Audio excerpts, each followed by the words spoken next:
Chuck and Franny at the movies. Mm-hmm. We just watched Spider-Man: Homecoming. Mm-hmm. How Yeah. was it? It's Eh. okay. I like some parts, but there's a lot of holes in the movie. A lot of the relationships with the characters are a little weird. I didn't buy a lot of it. How about Uh, you? Did you like it? You love Spider-Man. I love Spider-Man. Mm-hmm. And for the record, my favorite Spider-Man movies are the first two Sam Raimi's Spider-Man movies. Ah, Spider-Man 3 was not so great. yeah, that's what I heard. And I never actually liked the two Amazing Spider-Man movies. No. Andrew Garfield never really my thing. No. So this one is probably number 3. As far as like if you were to count all 7 Spider-Man movies, this was Right. number 3. I liked it, but yeah, some things don't add up. It's okay movie. It's an okay, yeah, it's good. Okay. You know, good humor. Tom Holland's a good Spider-Man. I just would really like to see an adult Spider-Man that's not in college or, in school. Yeah. Like an adult Spider-Man that has a real job. I think they want to really market this towards teenagers and younger Yeah. people. It's- Because he's like, what, 15? Mhm. He makes a lot of stupid teenager mistakes. That's the thing. Now, granted, I get what they're going with that, with the whole mistakes and screwing up, and I like that. I liked how Tony Not Stark all- would come in. Not all 15-year-olds are going to make, like, that big of a screw-up. I think don't they'd probably be worse, You but think so? yeah. But anyway, but my issue, my beef is that Spider-Man never actually has a victory. Like he never, he never wins. He never solves anything. Well, the bad guy does go to jail. But the bad guy goes to jail because he blew himself up. Right. He didn't know about his battery pack weakness, and so he Yeah. picked up some arc reactors, blew himself up. True. And now, granted, to be fair, I mean, Spider-Man did save his life. He could have just said, "Well, I'm gonna let that guy burn to death," and True. you know, It's Um, more of a testament of his character. right, That not his whole- competency. Yeah, exactly. Because yeah, I mean, throughout the whole thing, even when he was going after the bank robbers, the convenience store across the street blows up, and he has to go save the guy, and the bank robbers Got away. escape.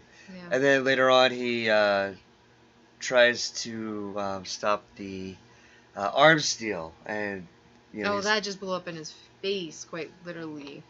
almost he gets smashed to a bunch of stuff, and the Vulture comes in, picks up, drops him. Yeah, then the truck heist. No, he did actually stop the Vulture from getting the truck. Yeah, but then So- he got trapped inside. Then he got trapped.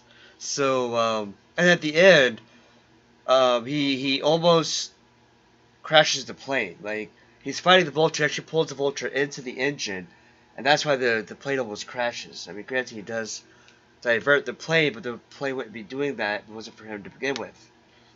Hmm. So, Yeah. yeah, it makes no sense that at the end Tony Stark would say, "Oh yeah, good job, kid. Good You're job. an And I'm like, Avenger." what? Because he did everything Tony Stark told him not to do. Like, Tony took the suit away and said, "Okay, you're done. You can't do this anymore." Right. He goes ahead and does it, Anyways. and almost crashes a plane into Coney Island. A lot of people got And hurt. really, I mean, if it wasn't for the Vulture not knowing his own weakness, the Vulture would have gotten away with a bunch of arc reactors. So really, Spider-Man just failed Yeah. throughout the whole movie. I think the writers didn't realize Well, that. The other thing is, like, his relationship with Tony. It was weird.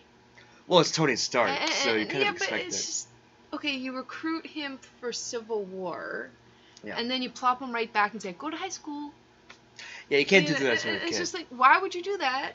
But then again, I mean, And then the love interest. I well, didn't buy well, that either. well, hold on. Oh, back up. Yeah, back up a second. Back up. It does make sense for Tony Stark, because Tony Stark is the sort of guy who would create a killer robot by accident, and then say, "Wait, let's make another robot to fight the killer robot." Yeah, So, that's true. That did happen. you know, like that's Then he recruits a 15-year-old and then goes, "Oh, yikes! You should just go to high school." yeah, my bad. Yeah, so that's very Tony Stark. I mean, you know, so that kind of Dude. fits his character because I don't think it was supposed to look like a healthy relationship. I think it really No. was supposed to look every bit as dysfunctional as it So does. the movie is kind of wobbly. Maybe I could use that word to describe it. It's Little quirky. wobbly. Like But what were you saying about the love interest? the love Liz? interest, Liz. She seems like a nice girl. Mm, So why didn't she have a date? And then she said she was busy. She's busy putting it together, so she never got a date. yeah. Maybe she was hoping that. Did Peter she would like ask her out? Peter specifically? I guess so. Specifically, did she like him? And Yeah. then that whole MJ where she does the longing looks at the end. Yeah, That was just like so weird. It's like, no, she's. I mean, I guess they're doing the whole thing where like she's. I hate everyone. I hate everyone, but hate no, I don't. everything. They don't really develop her character that much, and she's not really Mary Jane. No. No, she's her own person. I mean, I did like her drawing pictures of people, and I liked how she was always That was funny. like ragging on them and making fun of them. But I just didn't like. She's not Mary Jane. Just let her be Michelle. You know, let her be a new character.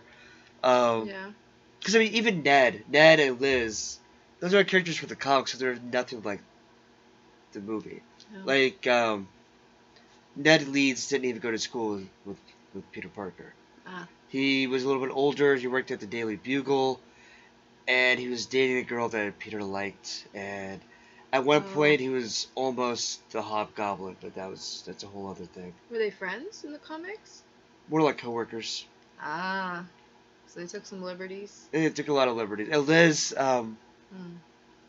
well, I don't know. I mean, I guess in the comics she was like the popular girl that people liked. She's like Kind of the was. nice girl that gets along with everyone, and it was nice that she wanted Peter to be her date. Why didn't she just ask him herself? You know. Then you wouldn't have the whole scene where he's like Well, yeah. awkwardly asking her out. Awkwardly, It's very yeah. much a teen.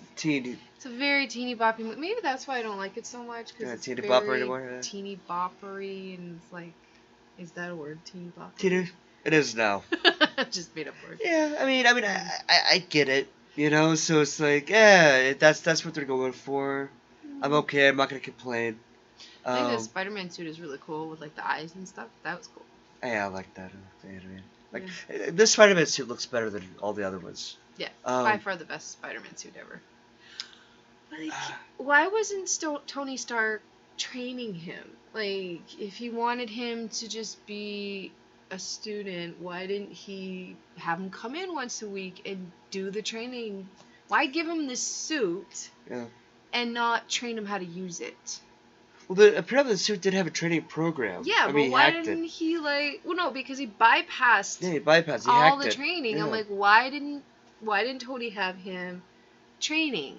You know, probably- okay, so you don't want him to be Avenger, you don't, and he's right. He's definitely not ready.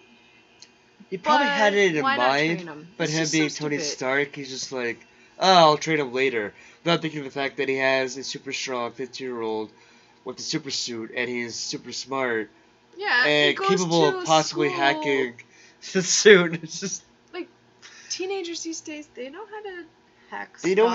how- They're very they, good. They know that computer stuff. They grew up with They have it. kids on their computers and their iPhones. Yeah. I have an iPhone actually. It's like anytime I had problems in my classroom when I was teaching, I just say, hey, you, come here, fix it. I can pick any student and they'll know how to fix it. Yep. I'd be like, thank you. Yeah. You can have a seat now, and then I'll start my lesson. There's one other thing, little thing that I have an issue with. What And this is a cliche of all the Spider-Man movies. What's that? For some reason, they whenever they make a Spider-Man movie, they have to have the villain have some sort of personal connection with Spider-Man. Everyone. Now, granted, in the comics, the Green Goblins were all connected to Spider-Man. Venom had a connection to Spider-Man, but Mhm. none of the other ones really did. At least that we've seen for these movies. Like the Vulture never really had any connection. That like reveal was fun. I kind of I was You kind of saw it disappointed. coming? Well, I didn't see it coming. I was disappointed when I saw it. Really? I'm like, oh, really? Again? let's look at it. Like, again, the Green Goblin, the first movie, and again, that's with the comics. So, second movie was Doctor Octopus. And Doctor Octopus was sort of a mentor figure to Peter before. Yeah. Not very long though. Yeah, but still, they at least knew each other, and his best friend hired him and stuff like. Oh, come on. In the comics, Doctor Octopus went to Peter Parker's school for a demonstration, but didn't actually meet face to face. So, no personal connection. The third one, Sandman, ended up being Uncle Ben's killer. That was really weird. That was kind of weird. Oh yeah, spoilers for the other Spider-Man. Yeah. And then in Amazing Spider-Man, the Lizard worked with his I never even actually parents. seen those. They're not good. No. But they had the Lizard. The Lizard is a big lizard man. And he had them That working would've been with funny. Peter's parents. Mhm. And then it's Amazing Spider-Man 2, Electro worked at the same company his girlfriend worked at. And then he brought in another Green Goblin. And yeah, so it was like, you know what, I'm kind of Seems like they're over it. trying so hard to make a good Spider-Man Well, movie. their villains are great. Yeah. You know, he doesn't need to have that personal connection. Dr. Octopus was great, and the Vulture's great. I mean, I loved Michael Keaton as the Vulture. Yeah. One of the He was better cool. Marvel villains. But it's like, why does he have to be Liz's dad? Why can't he just be a guy? And again, I like that he was just a guy, like the blue collar worker, kind of a. Got screwed over. Got screwed over, Come and on, he had this contract, and he had hired all these guys. I feel bad for the guy, and then they're just like, "Well, sorry, if you have any problems, talk to my superior." And I'm like, ugh, this kind of stuff happens in real life, you know? Right, People and get screwed over, and they're like, "Sorry, nothing I could do." it makes sense. Yeah, there's for- something you could do. You could hire them Yeah. to, work with you. Yeah. But anyway, this is actually our longest video yet, I think. Really? Yeah. All right. Well, what's the next one? The next one is Thor Ragnarok. Oh, I like that one. Yeah, I like that one. That one was fun. Yeah. Alright, so we're actually winding down on these things, so. Mm-hmm. Alright, see you next time. Bye.